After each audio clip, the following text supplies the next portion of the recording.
The Florida recount is really about the 2020 presidential election. Fort Lauderdale, Florida. The Florida recount isn't really about who will be the next senator from the Sunshine State, or at least, it isn't about that. It's about the 2020 presidential election.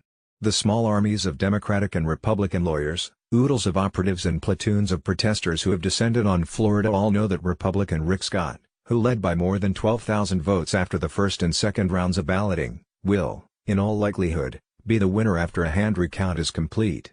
Even if Democratic Senator Bill Nelson were to pull off a miracle comeback in the final round of tallies, the Senate seat hardly justifies the attention and expense the two parties have lavished on the fight. And whatever the outcome, Republicans will retain a narrow majority in the Senate that falls far short of the 60 votes needed to prevent Democrats from stopping their legislative agenda.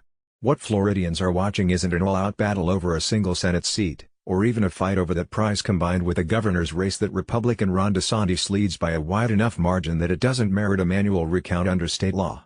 Instead, they're seeing a dry run of what could be an epic legal, political and public relations war for Florida's electoral votes in the next presidential election if the state's voters continue to be almost evenly split between Republicans and Democrats.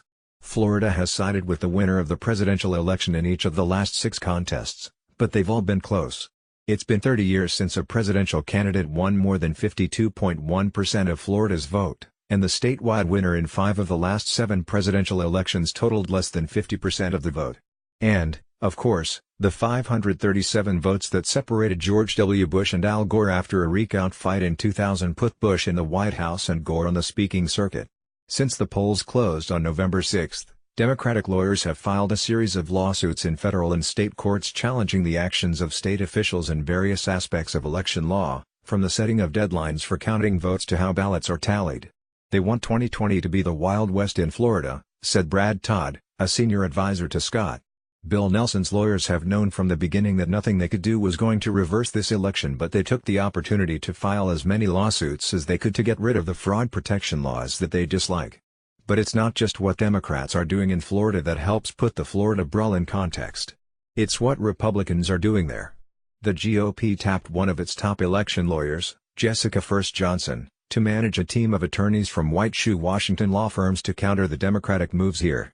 Volunteers were quickly recruited, and offered free flights, room and board, to descend on the state in defense of Scott.